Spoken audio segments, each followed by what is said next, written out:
A educação está se transformando em todo lugar. Hoje, a nossa formação não pode mais se limitar a conteúdos na sala de aula. É hora de superar essa visão. O ensino médio precisa se conectar com a ideia de formação humana integral do indivíduo.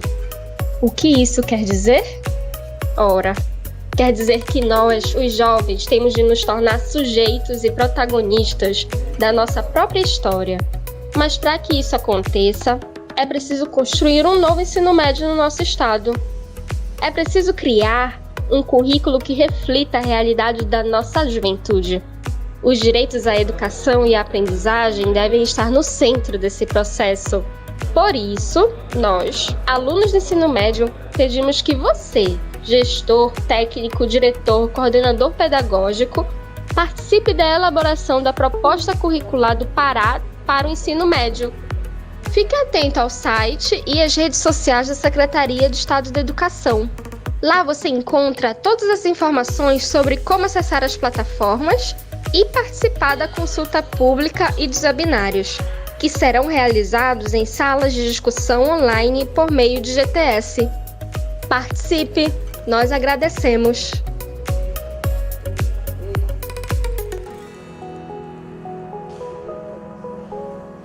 Vamos lá?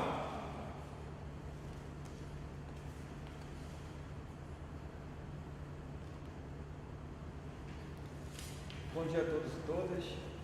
Estamos aqui numa roda de conversa junto com a professora Elaine Azevedo, professor Karl Marx, professora Salia Castro, professora Vânia Leal, todos redatores da área de linguagem do documento curricular do Estado, do novo ensino médio. E nessa roda de conversa, hoje nós vamos tratar de pontos extremamente importantes e, inclusive, a professora Salia pode falar o quão importante é esse momento aí para a gente poder estar interagindo com os nossos pais. Bom dia a todos, né? É um momento muito importante esse, né? Um momento em que a gente vem compartilhar essa versão preliminar do documento do ensino médio do Estado. É importante ressaltar que o webinário ele faz parte de uma ação formativa maior, não é uma formação ainda, né? É uma das ações formativas do PROVNCC.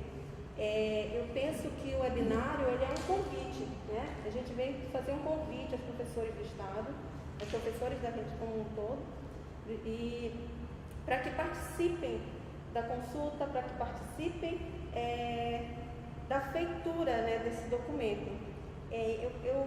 Para a gente falar um pouquinho dessa importância dessa participação, eu queria pedir a palavra a um centenário, né, que junto com Clarice Lispector e Rui Barata fez 100 anos em 2020, que é o João Cabral de Melo Neto. E como a minha área de formação é literatura, eu lanço mão de um texto do João Cabral, que é um texto bastante conhecido, é um texto que é muito recorrente em livro didático, um poema muito bonito dele, que é Um Galo Sozinho Não Tece uma Manhã. Né? Então, João Cabral ele faz uma metáfora de que para a manhã ser construída, ela precisa de vários galos, que vão tecendo como uma teia.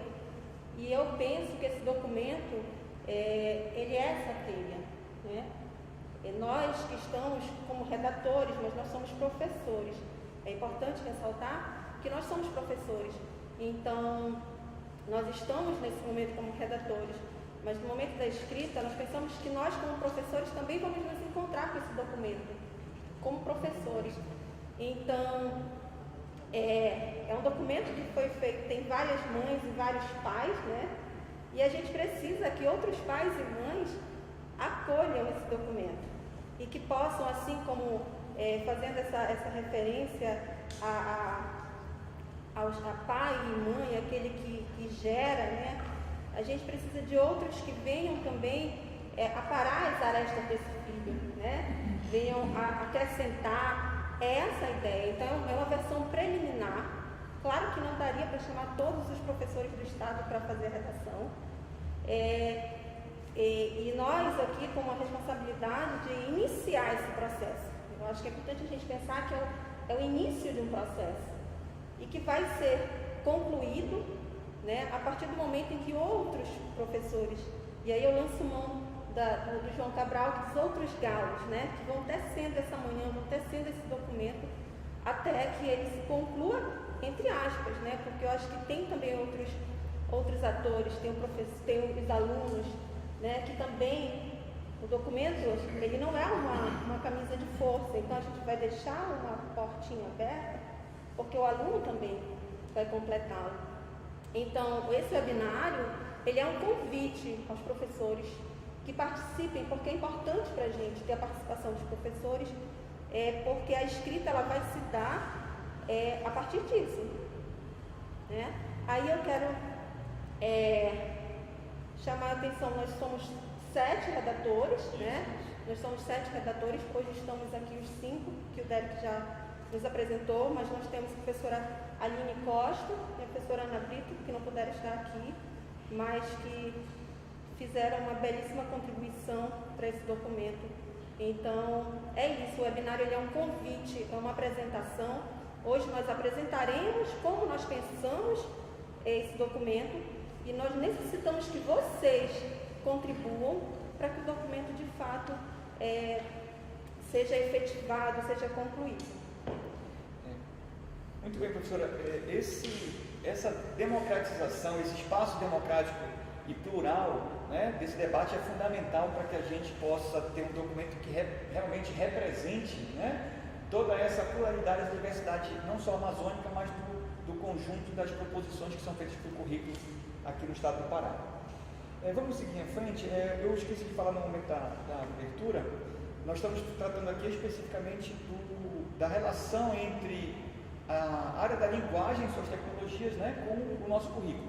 Haverão outros momentos onde outras áreas poderão também farão as suas colocações específicas por área, e o final do webinário seria com uma outra roda de conversa que vai tratar especificamente da organização do trabalho pedagógico.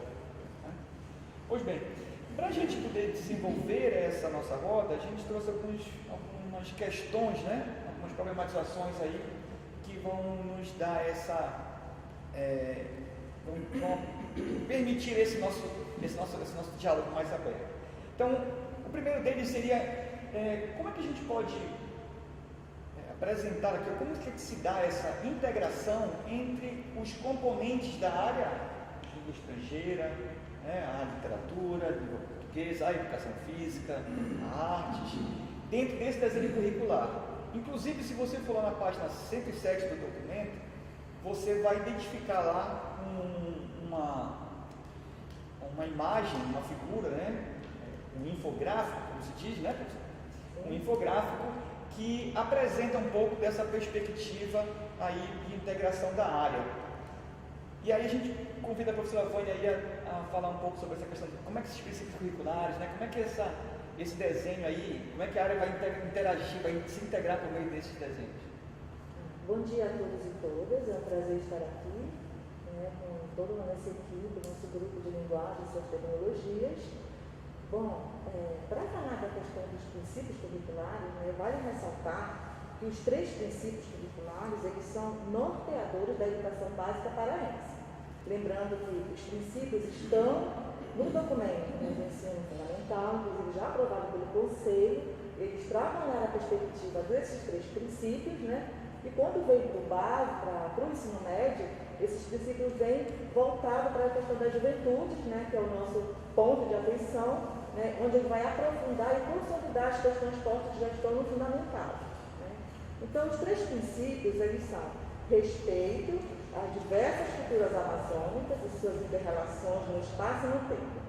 O que fala esse princípio? Né? Esse princípio ele vai incidir sobre justamente essa formação pluriétnica, né, que o Derek acabou de ressaltar, né, pensando que nós vivemos, né, na Amazônia. Então, quando a gente fala de Amazônia, a gente está falando de diversas Amazônias, né, muitas Amazônias que nos compõem, né, dentro da nossa diversidade, né, dentro das nossas 12 formas de oferta do ensino médio da rede, né, então, percebendo toda essa questão da diversidade. Passa também pelo processo do decolonialismo, né? é muito importante a fazer esse atravessamento, né? A gente não tem como não pensar nessas questões, né, que estão postas.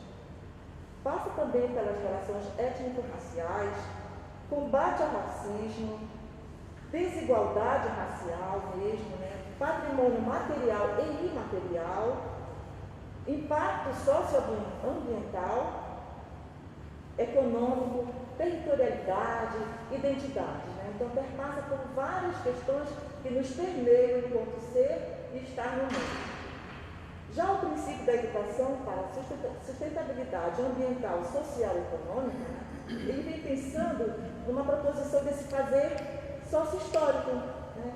Como que esse meio inteiro ambiente, que é uma expressão que eu gosto muito, que é do Bené Fonteles, ele fala meio inteiro ambiente, como que esse meio inteiro ambiente, né, dentro dessa percepção das Amazonas e do mundo, né, como é que a gente pode contextualizar e verificar essas questões, né, e como que isso incide no documento e principalmente nos projetos, né, no chão da escola. Passa também pela crise civilizatória, sim, né? É necessário perceber que a questão ambientais, sociais e econômicas, elas perpassam por toda a crise mundial, né? Então é importante a gente estar pontuando nessa questão. Perpassa pela sustentabilidade, né? Atitude, comportamento e principalmente uma ação política muito incisiva. A interdisciplinaridade no processo ensino-aprendizagem, ela vai incidir mesmo, né, sobre a contextualização, no aprofundamento, na consolidação, na transversalidade e, fundamentalmente, na conexão desses saberes, né, desses saberes e práticas, desses saberes todos que nos compõem. Então, esses três princípios, a gente vale ressaltar, né, que é importante vocês passarem pelo documento do fundamental, ver como ele vem para o médio, né, e como ele vai fazendo toda essa inter-relação e essa escrita, né, central, né, que ele vai direcionando as nossas escritas nos nossos campos de saberes e práticas. Muito bem, professora. Fica claro, então, que esses princípios curriculares paraenses, que foram pensados para toda a educação básica, como a senhora colocou, né, eles vão perpassar e vão transversalizar em todo o currículo aí, e, inclusive, é óbvio, dentro da área da linguagem e suas tecnologias. Perfeito. Né? Vindo já do fundamental, né? Isso já é uma realidade que já vem sendo trabalhada dentro do fundamental e que agora, dentro do ensino médio, vai ter essa característica de aprofundamento, né? Pois bem, ainda sobre essa questão do desenho curricular da área, a gente já precisa lembrar que a gente tem duas nucleações, né? A nucleação da formação geral básica e a nucleação para o mundo do trabalho. Dentro dessas duas nucleações, o papel aí da área da linguagem é fundamental aí, quer seja ela ao apresentar aí os conhecimentos propedêuticos dentro da formação geral básica, né?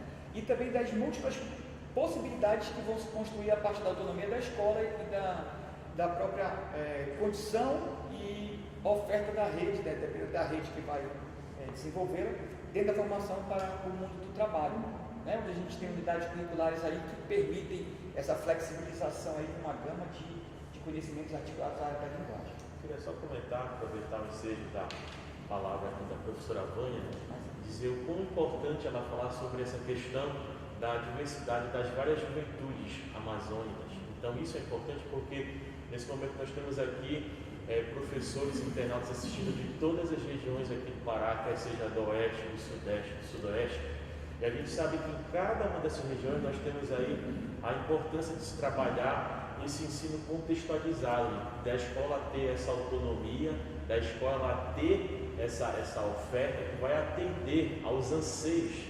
Cada uma dessas regiões, elas nem no momento de montar, e se deixar bem claro, a professora Vânia ela foi muito feliz quando ela disse sobre essas questões das juventudes, porque nós sabemos que não existe essa uniformidade no nosso estado, né?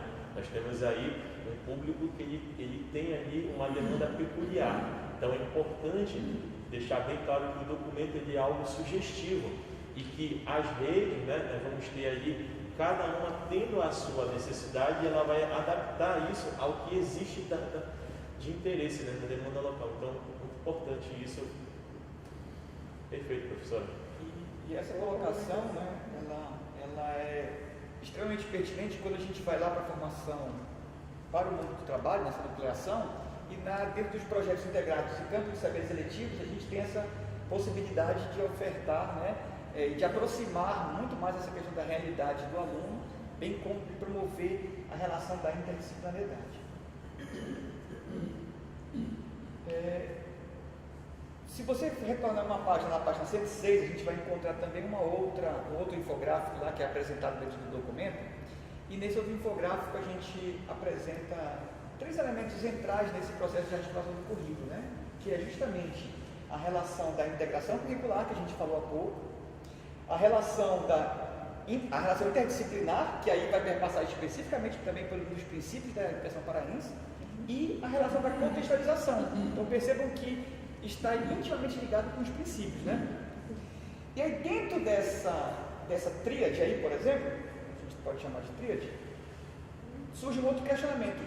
Quais são os indicativos, né, que essa proposta curricular, como o professor Karl Marx falou, sugere para promover essa contextualização e essa interdisciplinariedade na abordagem dos objetos de conhecimento em cada um dos campos de saberes e práticas de ensino, na língua portuguesa, na literatura, na arte, na educação física, na língua estrangeira moderna, né?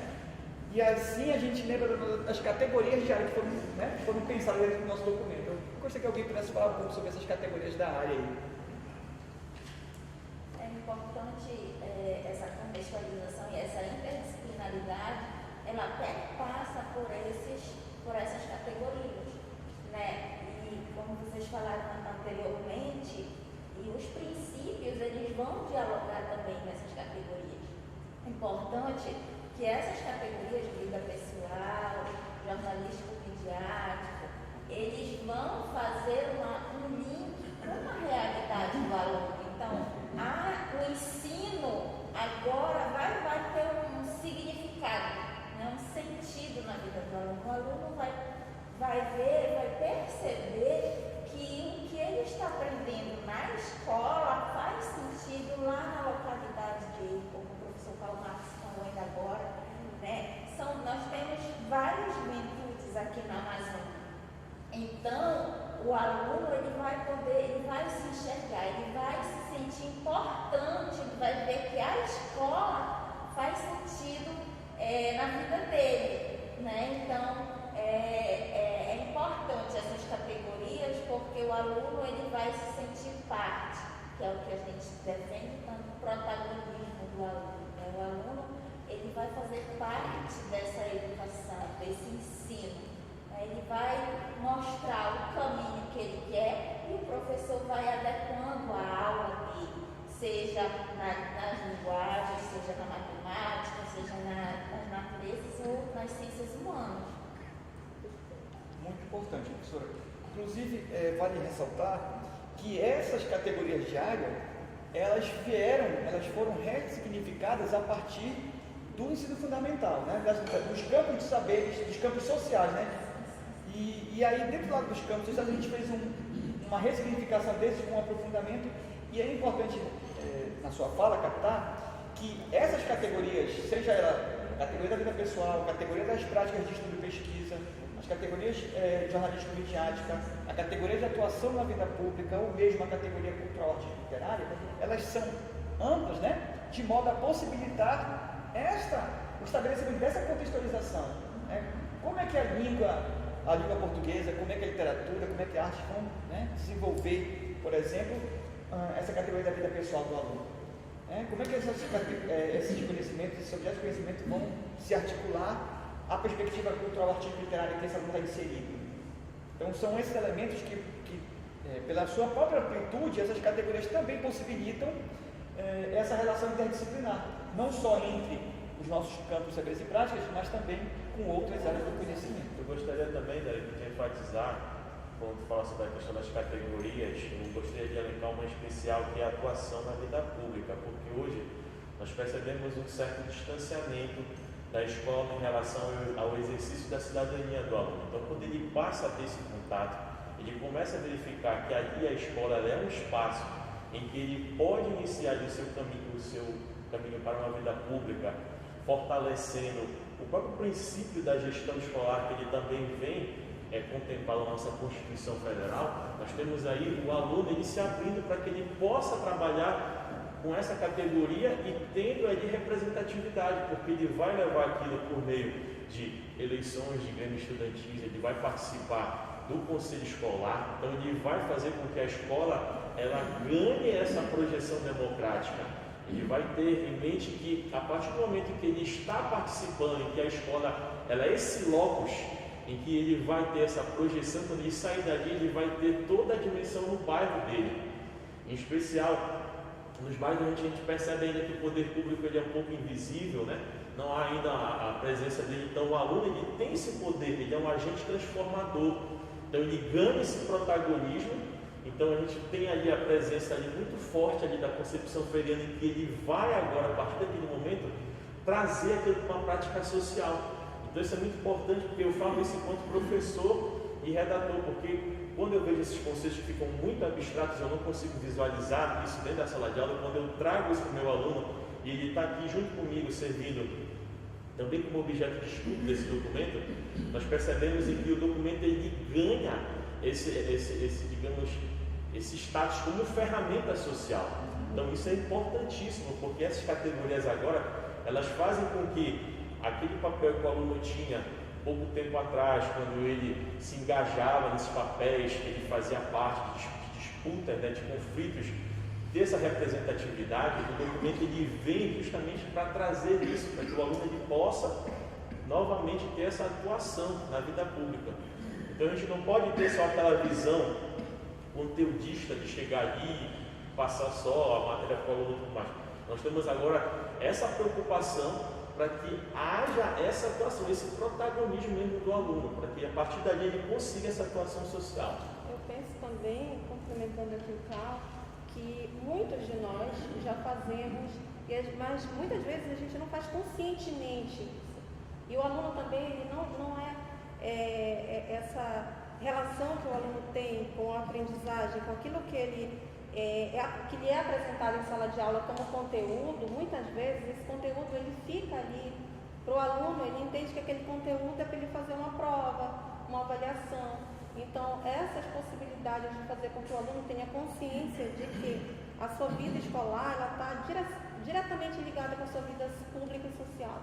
Então as categorias elas vêm para mostrar isso, né? Então acho que eu acho que é importante também falar da flexibilização dessas categorias, que dá uma flexibilidade para o professor, né? Pensando na contextualização de que esse aluno de Belém, um aluno urbano, não é um aluno do ribeirinho. Então que eles têm sonhos diferentes, né? Eu acho que o documento a gente pensou muito nisso, em contemplar essas diversas realidades, esses diversos sonhos, essas diversas juventudes, né? Só complementando assim com relação às categorias, né, ressaltando a categoria do jornalismo midiático, né, que incide bem na área de linguagem, assim, né, e isso atravessa por outras áreas também de conhecimento, lógico, né, mas assim, que é uma categoria também relevante nessa questão do protagonismo, né, como que esse aluno vai saber, né, ser seletivo nesse processo de comunicação que a gente vive, né, os fake news, os bombardeios de imagens, os bombardeios, né, de informação diversas, como ele vai caminhar para o ponto da criticidade para ser um seletor, né, para ter um olhar seletor, para ter um filtro seletor dessas informações que tem em meio, e isso faz uma diferença sim na vida, né? Vai aí já pensando por todas as outras questões que são relevantes nesse protagonismo juvenil. Né? Muito bem. Inclusive relacionado com a concepção do próprio documento, né? Gramsci já apontava para a gente a preocupação da escola formar a sua liderança social, né? Então a gente precisa que a escola volte a formar os grandes líderes desse país e com toda essa criticidade e essa autonomia que a gente tanto espera, né? Para mudar essa realidade. Bom, passado esse momento em que a gente debate aspectos mais amplos do documento, a gente pode estar da área especificamente, então, a gente pode agora de repente fazer uma rodada aqui de questionamento sobre os nossos componentes, né? Como é que esses componentes, porque existe muita preocupação também dos professores, eu boto os professores, mas também de outros segmentos, de como é que fica isso, a partir que a gente está falando sobre área, né? Como é que ficam os componentes curriculares, né? Como é que fica a linguagem, os campos de saberes, né? Da linguagem, da literatura, da língua portuguesa, da arte e tal, dentro desse contexto. E a gente pode começar aqui pelo campo de saber e prática da língua portuguesa e suas literaturas, claro. Então, como é que a gente pode compreender, justificar essa escolha de unir, né, o campo de língua portuguesa e literatura em um campo único de saber e prática? E aí, já complementando também, ainda com essa temática, como é que só para apresentar para a gente aí, como é que ela pode ser desenvolvida, abordada nas aulas de língua portuguesa na perspectiva dos estudos literários? Então, chegamos no campo da literatura. A literatura, o lugar da literatura na educação básica, né, é algo que nos intrigou muito, nos mexeu muito, né, porque do grupo de linguagens, nós temos 4 professores de língua portuguesa e suas literaturas, né? Por que a gente está chamando, vocês vão, quem já chegou ao documento, já percebeu que a área, o campo de saber de língua portuguesa passou a ser chamada de língua portuguesa e suas literaturas. E aí a gente se pergunta, por que no momento em que vocês estão diante da possibilidade de separar a literatura, da literatura ter uma carga horária maior, por que não separou, não deu um status separado de disciplina para a literatura com uma carga horária maior? Tudo isso foi pensado, então foi uma escolha muito consciente a gente trazer a literatura para junto mesmo, né, efetivamente para junto da língua portuguesa. Por quê? De onde partiu, né? Por que a gente escolheu isso? Então a base teórica, né, para que a gente fizesse isso, para que a gente pensasse nessa importância de unir a língua portuguesa e a literatura, a gente parte daquele que é acho que um dos maiores pensadores da literatura brasileira, que é o Antônio Cândido. Que o Antônio Cândido, ele toma a literatura como um direito, né? Então, nesse momento, pensando na literatura como um campo de saber, como uma disciplina, né, que vive num terreno de resistência, né? Quem trabalha com literatura em sala de aula sabe que literatura é um campo de resistência, que a gente vem ao longo de muito tempo tentando. A literatura, ela vem respirando, antes do Covid, ela já vinha respirando mal na sala de aula, né? Então, assim, e nós, que além de somos professoras formadas em letras, mas temos, as 4 de nós do grupo, temos a formação mesmo, pós-graduação, mestrado, doutorado, né, em literatura. Então, assim, era a hora, né? A gente pensou assim, chegou a hora. Lançando mão de um texto literário também, né? A hora em vez da literatura, fazendo uma referência ao Guimarães Rosa, né? A hora em vez de Augusto Matraga, então, a hora em vez da literatura. Então, vamos lá fazer isso. Então, Antônio Cândido, ele nos deu essa base, que a literatura, ela é um direito. Ele diz que a literatura é um direito como a alimentação, como a moradia.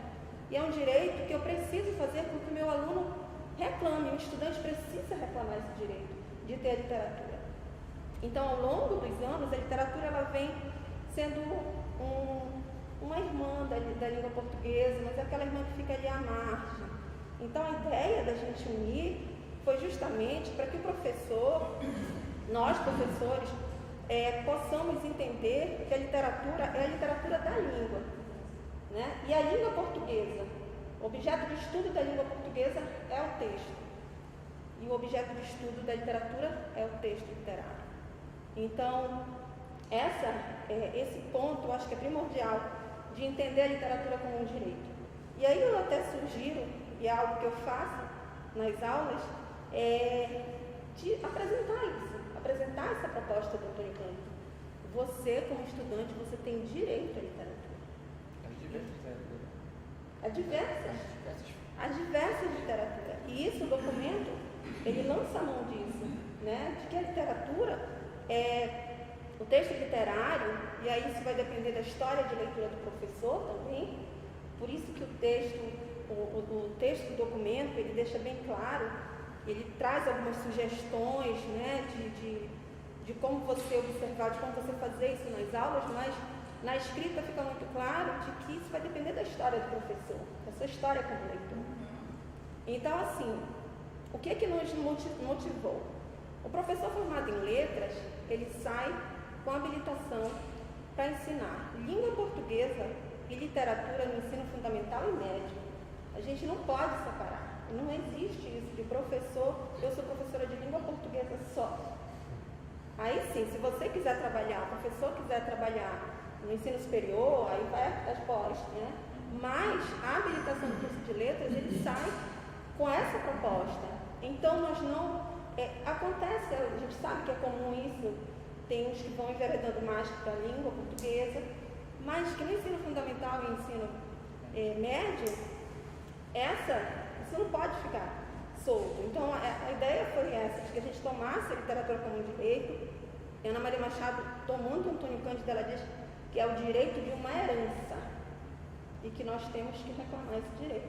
Então acho que o documento ele tem muito isso, né, dessa proposta de chamar a atenção do professor para que essa aula de língua portuguesa ela não seja mais a aula somente de língua portuguesa e de gramática. É a aula de língua portuguesa e suas literaturas. A literatura ela tem que estar no centro dessa aula. Eu gostaria só, antes de passar para a próxima pergunta, tá rapidinho, antes de passar para esse, eu achei muito interessante a fala dessa guia, porque nós, quando estávamos redigindo esse documento, então nós aprendemos muito uns dos outros. Então eu me lembro muito de um livro que o Derek indicou, que era o Currículo Território de Disputa, né, Derek do Arroio, e aí eu visualizei isso agora na fala da Salia, porque eu percebi o quão atuante, o quão importante isso, o professor, no momento que ele está redigindo um documento que vai influenciar todo o nosso Estado, essa preocupação dela. Muito importante isso, Salia, porque a gente tem um brocado também no latino, no direito também tem uma formação na área do direito, que diz que o direito que não socorre aqueles que dormem. Você despertou isso, você trouxe, né, esse momento que você traz essa importância, né, da elevação da literatura enquanto direito universal, como o Antônio Cândido ele fala isso, e você percebe o porquê da oportunidade que nós temos que ter naquele momento em que nós enxergamos a literatura não só com aquele caráter da apreciação estética, daquela questão do direito, mas enquanto também objeto de estudo, porque você tem um texto ali, todo texto é um intertexto, já dizia o Roland Barthes. Então, quando você lê um texto, automaticamente você já vai ser ligado com um outro texto. E o texto bem redigido é como se fosse uma teia, daí o nome texto, ele vai ser jogado em cima do leitor, vai capturar ele como se fosse uma tarrafa, né? Olhando aqui uma linguagem bem do nosso interior, né? Ele captura aquele leitor e vai conseguindo fazer com que a leitura vai se tornando mais, né, aprazível. Então isso é muito importante, a gente, no momento da leitura, a gente ter essa questão de saber que o currículo, ele é esse território de disputa, porque ninguém aqui é curriculista, nós estamos aqui escrevendo o currículo pela primeira vez. Então ter essa sacada, esse estado, esse insight de trazer essa, digamos assim, puxando um pouco a sardinha, né? Você vai dizer a importância de você trazer isso porque estava apagado e tal. Você dá, digamos assim, um suspiro, você dá um ar, então você mostra a importância ali de você trazer isso para o embate, para a discussão. E é importante essa questão da literatura, porque a gente só vê essa separação, né? Que agora vai ficar tudo junto. Só via essa separação no ensino médio, né? No ensino fundamental não tem um campo de saber literatura, mas é necessário que o professor apresente para os alunos desde lá da educação infantil, né, os textos literários, para que esse aluno ele comece a se acostumar com essa leitura, né? A nossa intenção é formar leitores. Então, como a professora Salia falou, tanto a língua portuguesa quanto a literatura, o objeto de estudo tem que ser o texto. Então, o professor ele não tem que, hoje eu vou dar aula de substantivo. Aí ele pega, dá o conceito, dá aquela lista enorme de substantivos para o menino decorar. Ele precisa identificar isso dentro dentro do texto, como que essas frases de palavras, como que esse objeto do conhecimento vai ser percebido dentro do texto. E a literatura, ela é feita de palavras, né? Então a literatura, ela não pode se separar da língua portuguesa. A língua portuguesa, ela é importante para que o aluno consiga compreender aquele texto, interpretar e poder perceber como é que ele pode reconhecer determinados elementos, mas é o texto que tem que chamar o ensino da língua e não o contrário. Então, o nosso foco, o nosso objeto de estudo é mesmo o texto, né? Porque hoje em dia tudo que nós fazemos é texto. Isso que nós estamos fazendo aqui é texto, né? Nossa fala é texto, uma imagem é texto, né? Um som é texto, tudo é texto. Então a gente não pode fazer essa separação. Então é por isso que nós trouxemos para junto, né? Então a língua portuguesa, ela não precisa ficar se valer apenas do ensino da gramática, não. A gramática, ela é apenas um detalhe, né? Então o texto, a interpretação do texto, a compreensão é que deve partir para o ensino da língua portuguesa e suas literaturas. Eu queria só também acrescentar aqui na fala dela, porque ela contando aqui a experiência de quando você trabalha com esses objetos de estudo na sala de aula, em especial que ela falou aqui da morfologia substantiva. Eu me lembro que quando no início da carreira eu comecei a trabalhar no interior do nosso estado continental, a gente acaba vendo como esses conceitos eles vão ganhando ressignificações. Por exemplo, você vai trabalhar o aluno que ele é ribeirinho, você vai trabalhar a ideia de substantivo concreto, substantivo abstrato. O que acontece? O aluno que ele trabalha daquele ribeirinho, o professor ele chega na sala de aula e diz assim: olha, o substantivo concreto é aquilo que você pode pegar, o substantivo abstrato é aquilo que você não pode pegar. Aí um caso que eu me lembro de um colega disse assim: professor, mas aí o Joãozinho lá de trás ele pergunta assim: professor, mas e o puraqué? Puraqué é substantivo concreto, substantivo abstrato? Aí o professor se viu ali numa sinuca e disse: meu Deus do céu, porque se não for pegar um puraqué, ele vai acabar morrendo. Para quem não conhece, né, na nossa região, o puraqué na nossa região ele é o peixe elétrico, né? Então o ideal é você falar que o substantivo concreto é aquilo que nem depende do meio, ele existe por si só. Enquanto que o substantivo abstrato, você trabalha naquela ideia de que ele depende de algo para existir, como um amor, um carinho, então depende de alguém para você ter. Então você percebe o quão importante você ter essa contextualização que o Délio colocou aqui e sair daquela visão estanque, né? São aquela as coisa ciladas de conceito, exato, né? você ter essa ressignificação. Conceitual somente, sem essa contextualização. E o substantivo é uma temática que gera muita discussão entre as crianças, né? Porque você sai daquele conceito ali do livro, mas a pergunta, eles vêm com perguntas inúmeras, assim. Já vivenciei uma pergunta: se é comum, se Maria é própria, por que tem muitas Marias? Foi uma pergunta que uma criança me fez. Então, assim, por que tem muitas? Não, professora, Maria é comum, né? Então, assim, essa questão que é importante a gente passar a olhar o texto e aí vem analisar o texto, né? Porque quando eu vou analisar o texto, quando eu vou para o texto, eu vou trabalhar a análise dele, eu vou sair somente desse conceito, né? Eu vou sair dessas ciladas do conceito. Ok, isso também é importante ressaltar, porque o professor deu um exemplo aí do substantivo do amor, né? O que nós temos hoje de literatura que trata sobre isso, né? Quando usado de maneira mais. Uma outra questão também que está dentro do documento é essa perspectiva dos estudos literários, né? Como é que isso é colocado dentro do documento e pode ser de repente abordado dentro das aulas de língua portuguesa? Uma outra questão também que gera muitas discussões, né? De como é que a literatura, eu vou unir agora a literatura à língua portuguesa, né? Na verdade elas sempre tiveram unidas, a gente que separa. Agora é importante também a gente ressaltar que ninguém aqui está trazendo, a gente não está descobrindo um fogo novamente, né? Nós sabemos que há muitos trabalhos significativos que já partem dessa ideia de dar ao aluno o direito à literatura. No momento eu estou como formadora do CEFOR e tenho vivenciado práticas maravilhosas, práticas muito sustentadas em teorias. Então é importante se dizer, mas isso não é uma grande parte. Então isso é uma realidade. A realidade é essa da resistência. A realidade é essa de que o texto literário ele está na sala de aula.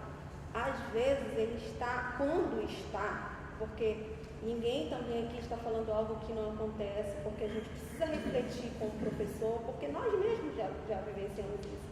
Nós mesmos já utilizamos o texto, e aí eu vou dizer eu mesma, porque no autoconhecimento eu só posso falar por mim, né? Eu estudo autoconhecimento, então eu só vou falar por mim. Eu mesma já utilizei em alguns momentos da minha vida o texto como um pretexto. Então acho que é importante o professor se rever. Então a questão do estudo literário dentro, como é que eu vou pensar no texto literário dentro da aula de língua portuguesa? Né? E eu acho que vem a questão da análise do texto. É você não pegar um texto, eu quero falar de verbo, acontece isso, gente, isso é real. E eu quero falar de verbo, vou procurar um texto que tenha bastante verbos. Quero falar de substantivo, vou procurar um texto que tenha bastante substantivo. Então, assim, por que não o contrário? Né? Por que eu não posso partir do texto? A gente conversando ontem com a Elana, que acaba que as aulas de literatura, as nossas aulas, eu não vou dizer que é do professor, vou dizer as nossas, porque somos todos professores, a literatura acaba sendo a última coisa da aula. Vem periodização, vem característica, e a última coisa é o texto. Quando, na verdade, o texto deveria ser primeiro. É partir do texto. E aí eu acho que é uma desconstrução nossa como professor, se desconstruir dessa ideia de periodização.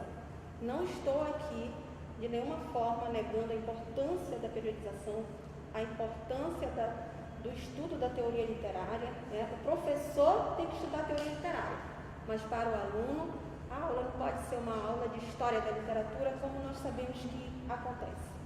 Né? Então, assim, o professor precisa... nós professores precisamos tirar essa camisa aí de força de que a gente achar que a gente precisa de uma periodização para ensinar literatura. Eu só vou esperar chegar no ensino médio para falar de simbolismo. Lá no terceiro ano, eu não posso falar no primeiro ano de simbolismo porque é proibido. É proibido fazer isso. Né? Não é proibido. A gente pode entrar no primeiro ano e falar de simbolismo. E aí vem o estudo literário, vem o estudo do texto. Eu acho legal, uma coisa que eu sempre falo para os alunos, é de dar ao aluno a oportunidade de escavar um texto. Eu digo, olha, vocês são analistas do texto. O texto literário está aqui, vamos analisar, vamos pensar por que a Clarice começa um texto com uma adversativa. Por que ela começa mais naquela manhã, Laura não estava bem? Por que ela começa assim? Né? E aí eu vou pensar nessa desconstrução que a literatura faz, porque a literatura ela utiliza a língua, e a língua portuguesa, no caso que nós estamos falando aqui nesse momento, e ela vai dar um outro tratamento. E aí é proibido reconhecer gramática dentro do texto literário? Não. Ela só não pode ser vista de uma forma estanque, isolada. Daí a importância, né, professora? Só interrompendo um pouquinho.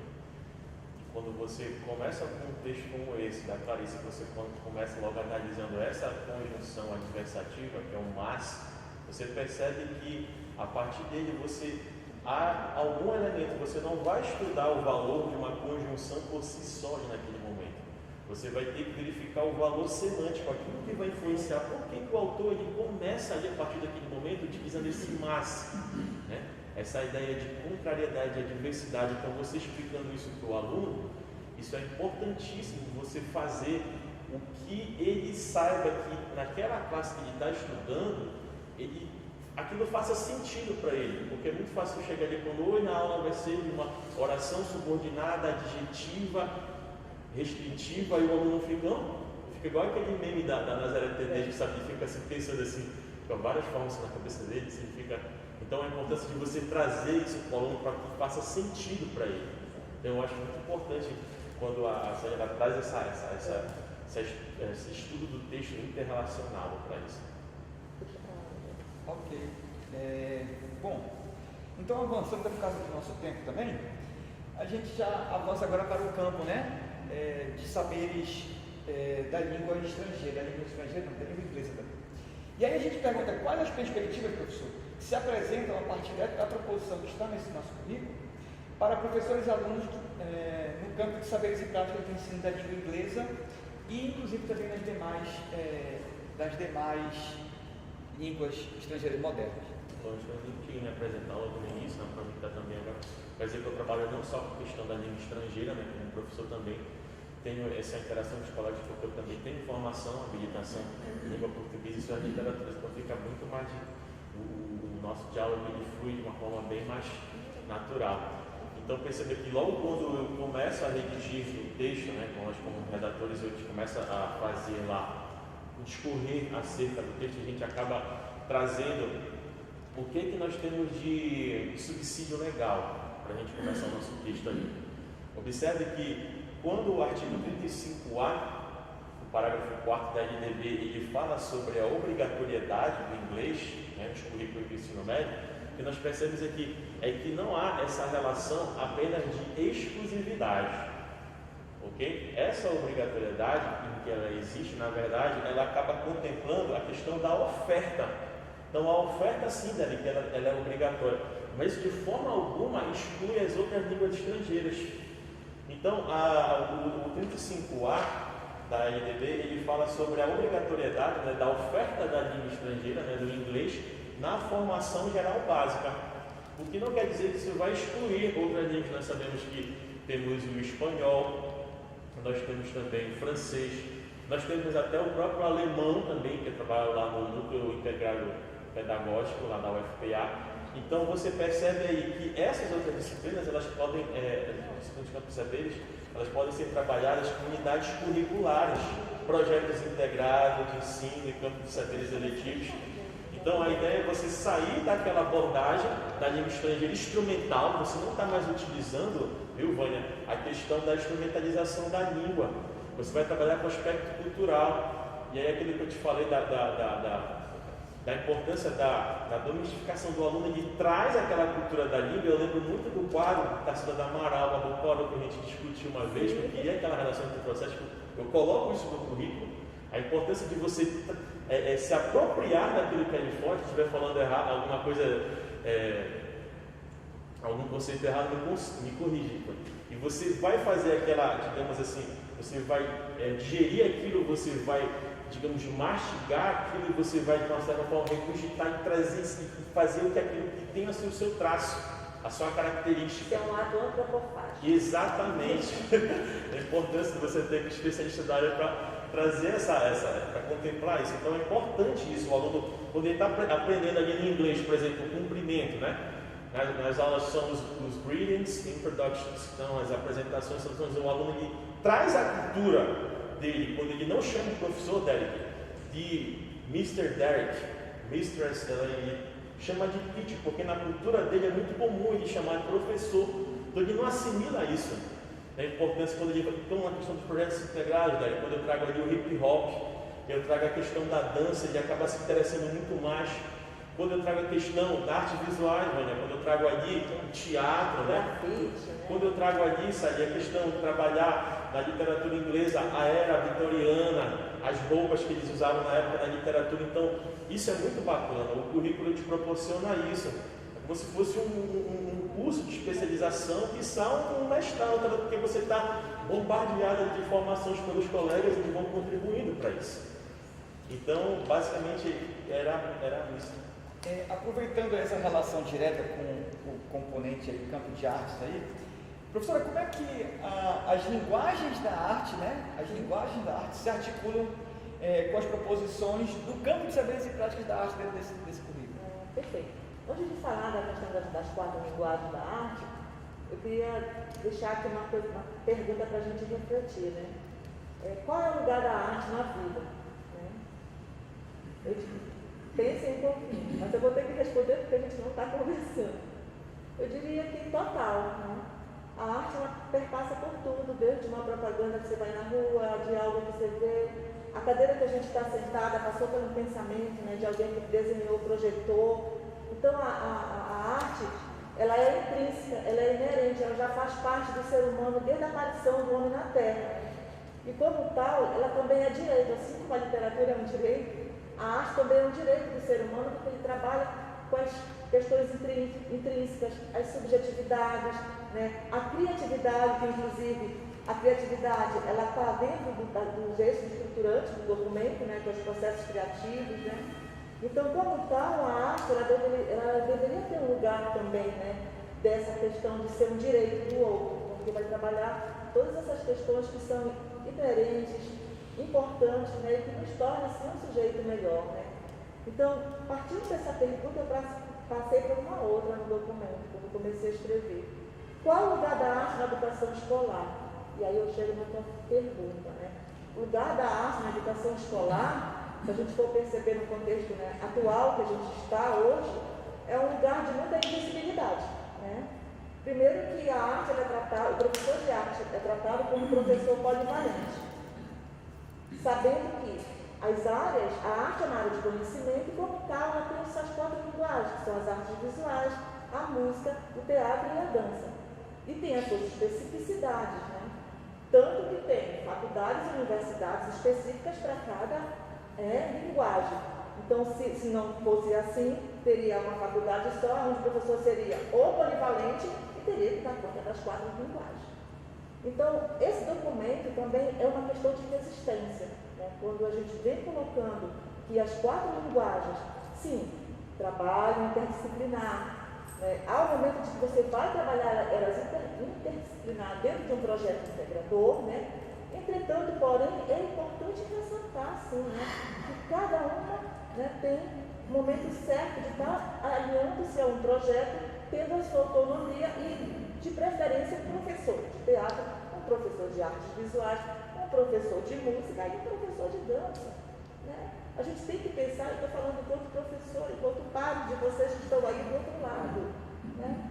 Nós precisamos, os professores precisam trabalhar, né? E isso também passa por uma questão também de como rever isso para os concursos, né? Legitimar esses profissionais que estão aí e que precisam, de uma certa forma, né, trazer suas questões. Então, essa questão ela é uma questão bem central na escrita do documento, né, que a gente traz e a gente vem mesmo no sentido de um processo de resistência e de, eu até quero colocar aqui para de construção, mas também não estou inventando a roda, conforme a Sally diz, porque tem documentos no Brasil que já permeiam, né, essas 4 linguagens artísticas de uma forma bem significativa, legitimando-as como deve ser, né? Isso é um ponto de atenção. Eu não vou me alongar mais devido ao horário, mas eu só queria terminar com uma questão aqui que o Pablo Oreiro diz, né? Que a cultura é a matéria em que o artista modula sua criação, uma vez que é através dessa ambiência que o homem vive e transmite a realidade. E o sumo da cultura paraense amazônica, creio, é uma forma de realismo mágico que nos leva a entender a realidade por via de uma espécie de lógica mítica, né? Então, o Loureiro, ele fala dessa questão do real e do imaginário que permeia todo o sistema da arte paraense, né? E o Loureiro é um dos autores fortemente marcado também no campo de saberes e práticas da arte, né? Nós utilizamos autores paraenses, né? Porque é importante, nada mais do que esse olhar, né? Que é também daqui, que conhece todas as nossas questões culturais, é um teórico que discorre sobre as questões estéticas da arte, né?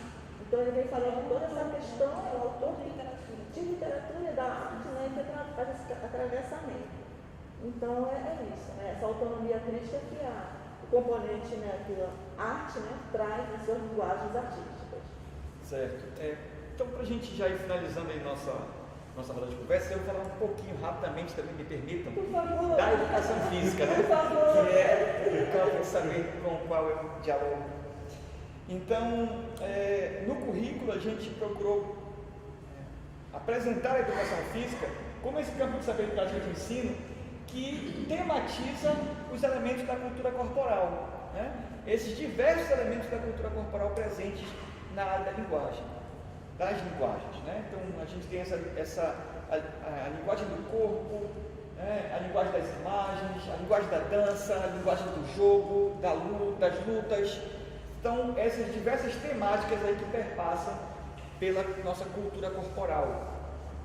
E acima de tudo, uma diferenciação que a gente está sugerindo dentro desse currículo é justamente na perspectiva de se abordar essas temáticas não mais de maneira, por exemplo, vamos dizer assim, isolada. Por exemplo, eu vou abordar a temática das lutas. Então, a gente vai ter a gente está sugerindo uma outra perspectiva de abordagem desses temas da cultura corporal, de modo que o professor tenha uma flexibilidade de usar qualquer uma dessas temáticas a partir do que ele pretende desenvolver. Então, se eu tenho um trabalho articulado com artes, ou então, por exemplo, com matemática, com geografia, eu posso utilizar o jogo, por exemplo, né? A gente pode pensar nos jogos de tabuleiro, e aí essa abordagem dos jogos de tabuleiro, pensando nos jogos de matrizes africanas, jogos de matrizes europeias, e a gente tem essa articulação, né? Então, isso por quê? Porque eu pretendo trabalhar dentro dessa temática aí, mais ampliada, interdisciplinar, essas relações com outras áreas do conhecimento.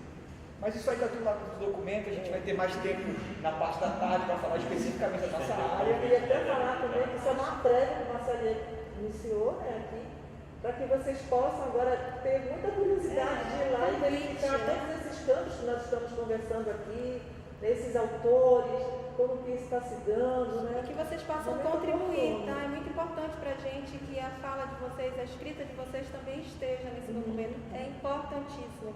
Eu falo, literatura é muito importante, a gente quer muito, acho que todas as áreas que vocês possam falar, discordar, concordar, dizer por que concordou, por que discordou. Dar sugestões. Dar né? sugestões, é isso que a gente deixa esse convite aqui.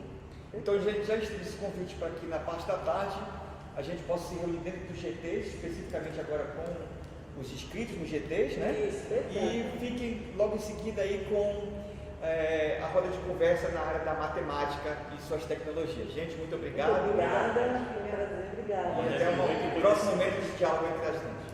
Obrigado. Fechou? Para entendermos a complexidade do mundo, é preciso um olhar interdisciplinar que acione as diversas áreas do conhecimento. E a escola deve ajudar os alunos a enxergar o conhecimento escolar em suas atividades cotidianas, e não apenas como um capítulo de livro. Mas como trazer a interdisciplinaridade para uma atividade prática? Vamos dar um exemplo da área de linguagens, envolvendo os saberes da língua portuguesa, artes e educação física. Com o título de Xereté, Meu Corpo, e Exeté, Seu Corpo, proponha um projeto que já começa aguçando a curiosidade por estar em tupi, a língua indígena mais falada no Brasil. Os alunos vão pesquisar e responder. Como a cultura do cuidado com o corpo é apresentada nas culturas indígenas? Existe uma correlação entre o cuidado do corpo com o esporte e os jogos indígenas? Focado nas diferentes culturas do país e trabalhando a educação física a partir da experiência indígena, este projeto permite descolonizar o currículo. O importante é que os alunos façam um bom percurso, mais do que as respostas em si. A roda de conversa é uma estratégia que pode ser compartilhada com todos os professores das áreas envolvidas e os alunos. Algumas perguntas disparadoras seriam: o que é o cuidado com o corpo? Como acontece com cada um de nós?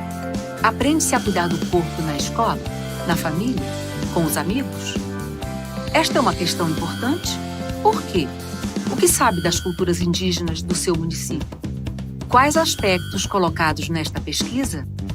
O próximo passo é uma pesquisa com moradores e especialistas fora da escola e que possam contribuir com a questão. As pesquisas bibliográficas também não podem faltar. Feita a pesquisa, os alunos devem preparar um material para ser divulgado à comunidade, vivenciando experiências com práticas de linguagem em diferentes. O material deve estar em 3 idiomas: o português para o material extenso, somado ao inglês e às línguas nativas do Pará para os cartazes. No Pará, são faladas cerca de 25 línguas indígenas, além de diversas variedades de língua portuguesa amazônica. Os professores das 3 áreas devem auxiliar os alunos a sistematizar e estudar os resultados colhidos de todas as etapas para gerar o conteúdo de apresentação. Estética e conhecimento científico precisam estar juntos. O que for impresso sai dos muros da escola e ganha a cidade em estabelecimentos comerciais, órgãos públicos e outros. E, por fim, os alunos devem organizar uma atividade física, compartilhe com a comunidade os resultados. Esse exemplo mostra como mergulhar na cultura local de forma interdisciplinar e ativa.